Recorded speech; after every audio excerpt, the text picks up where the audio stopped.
Today we are going to learn steps involved in DNA replication in prokaryotes.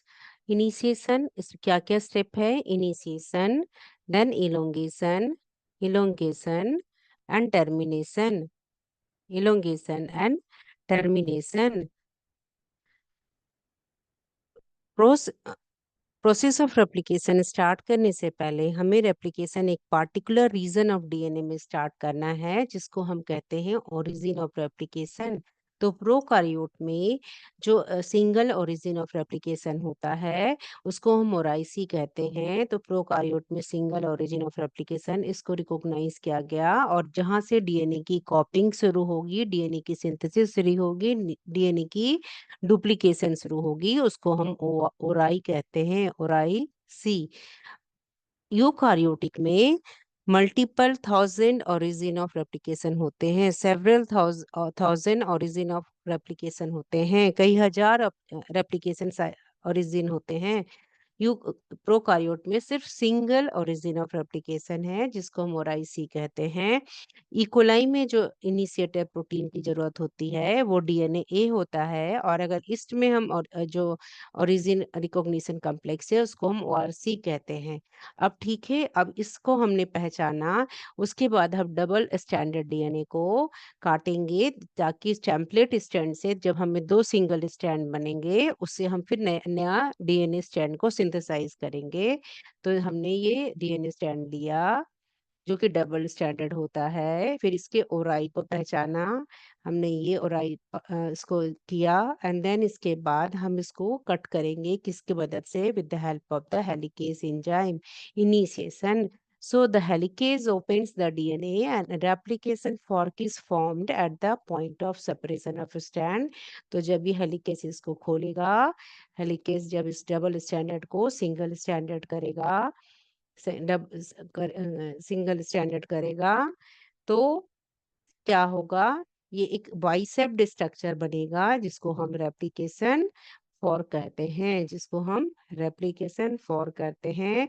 इसको hold करने में single standard को मदद करेगा सिंगल स्टैंडर्ड बाइंडिंग प्रोटीन, दोनों तरफ से होल्ड करके, ताकि वो फिर से वो इंटेंगल नहीं हो जाए, और जो हेलिकेज जो प्रेशर अप्लाई कर रहा है उसको क्या रिलीज करेगा?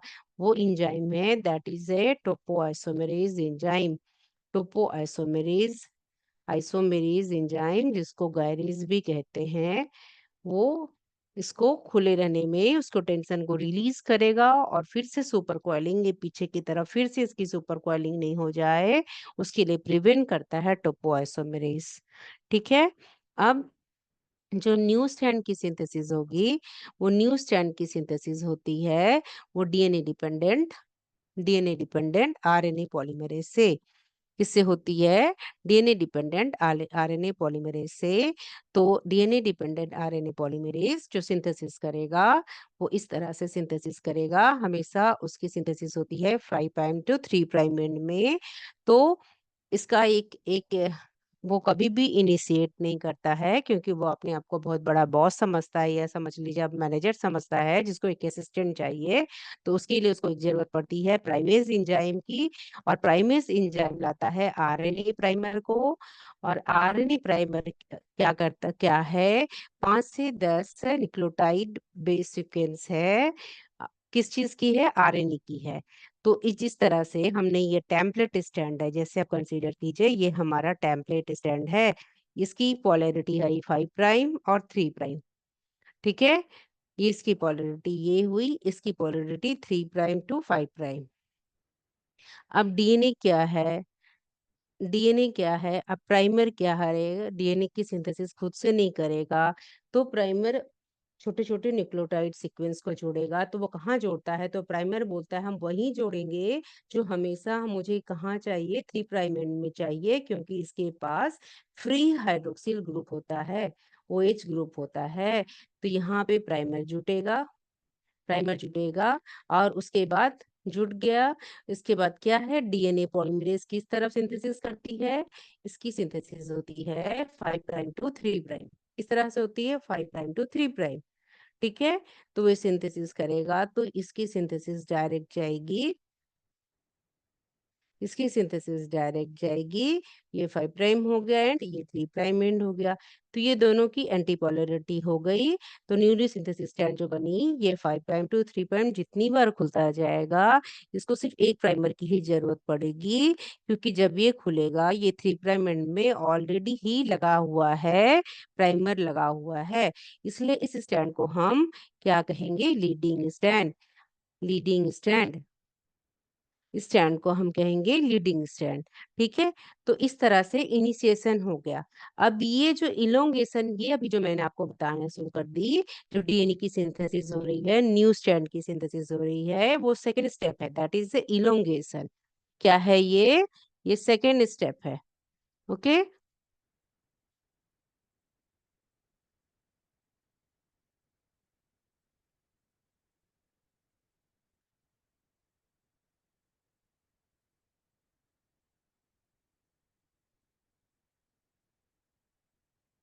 सेकेंड स्टेप में देखिए, मैंने क्या बताया कि डीएनए डीएनए ये अनवाइंड हुआ हेलिकेज की मदद से और खुल गया। ठीक है, ये खुल गया।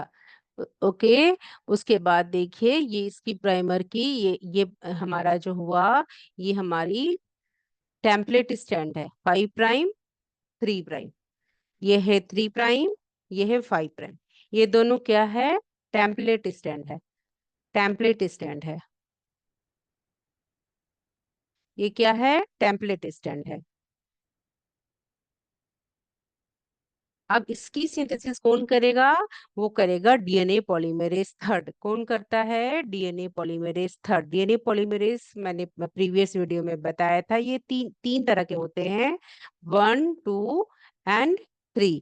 डीएनए पॉलीमरेज जो होते हैं तीन तरह के होते हैं, और डीएनए पॉलीमरेज में ये कैपेबिलिटी है कि 2000 बेस पेयर, लगभग ये 2000 बेस पेयर पर सेकेंड वो क्या कर सकता है? सिंथेसाइज कर सकता है, पॉलीमराइज कर सकता है।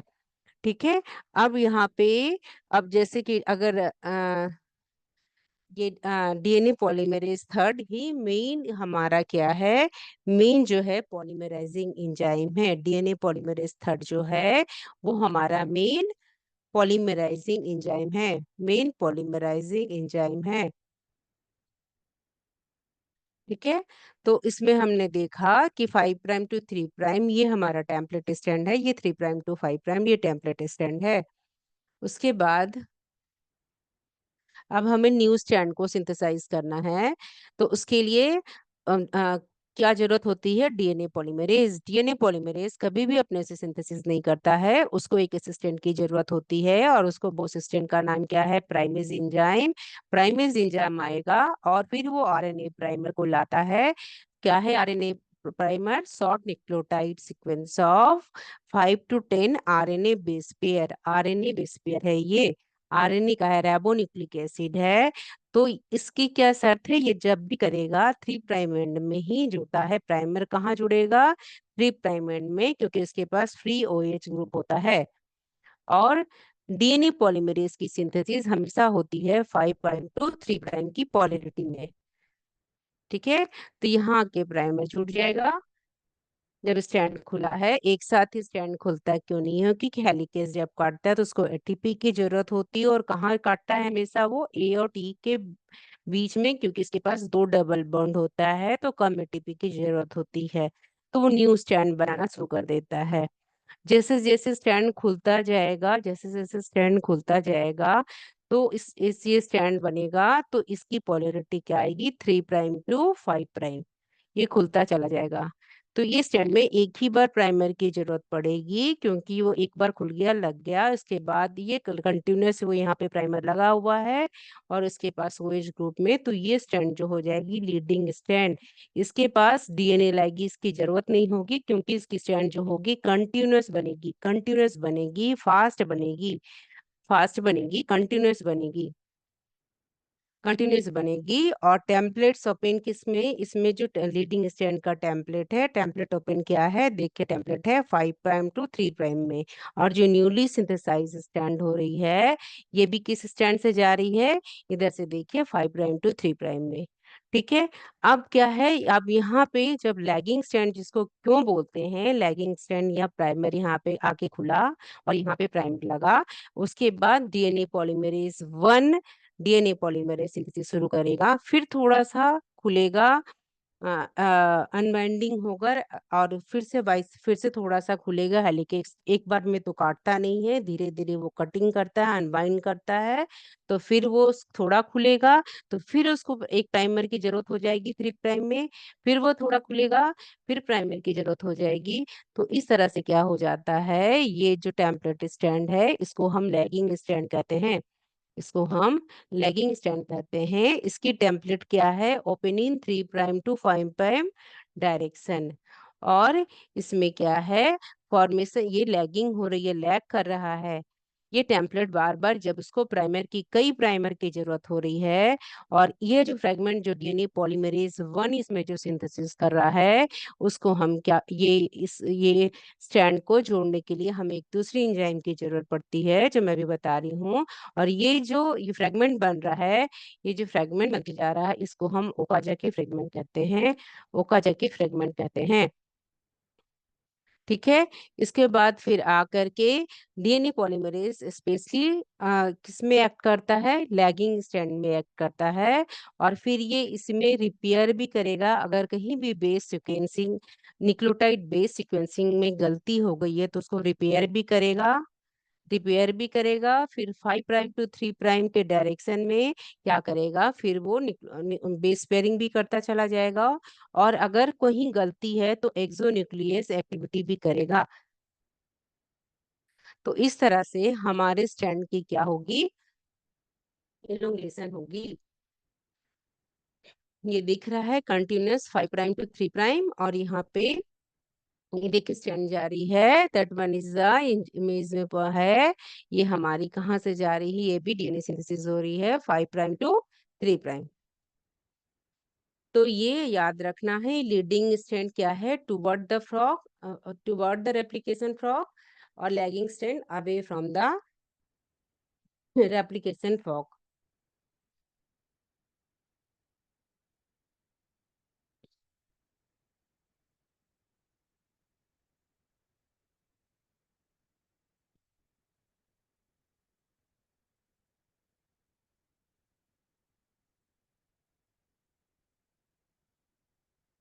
नाउ नेक्स्ट हमें पढ़ना है, that is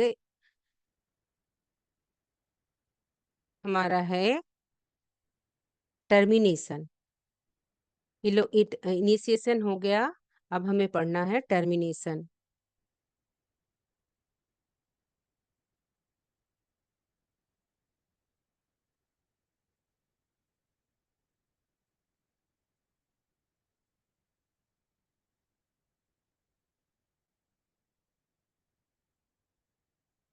termination, primer removed हो जाते हैं, हमारा जो लैगिंग स्ट्रैंड में प्राइमर प्राइमर ऐड होते जा रहे हैं, प्राइमर फिर डीएनए पॉलीमरेज सिंथेसिस कर रहा है न्यू स्ट्रैंड का, फिर प्राइमर ऐड होता है, तो इसको रिमूव करेगा कौन, इसको रिमूव करेगा आकर के आरएनए प्राइम पॉलीमरेज 1 रिमूव करेगा, रिपेयर मैकेनिज्म भी करेगा, उस गैप को भी फिल करेगा, जब गैप बन जाती है उसको भी फिल करेगा, और उसको फिर लाइगेट करने के लिए, जोड़ने के लिए जो एंजाइम आएगी उसको कहते हैं डीएनए लाइगेस, उसको कहते हैं डीएनए लाइगेस। अब जिस तरह से हमारा रेप्लिकेशन स्टार्ट हुआ, एक और आई था, उसी तरह से इसकी एंड भी होगी, उसको हम कहते हैं टरसाइट्स। और वो जो प्रोटीन है, उस जो जो रेप्लिकेशन को टर्मिनेट करने वाला प्रोटीन है, उसको हम कहते हैं टर टस प्रोटीन जो रेप्लिकेशन को टर्मिनेट करता है, replication terminating protein is known as a Tus protein. या टस प्रोटीन आके टर साइट में, जो यहाँ रिकॉग्निशन साइट है जहाँ पे हमारी रेप्लिकेशन बंद हो जाएगी, तो उसके साथ एक एंजाइम आती है, and that enzyme name is है, उस एंजाइम का नाम क्या है, उस एंजाइम का नाम है डीएनए हेलिकेस, डीएनए बी।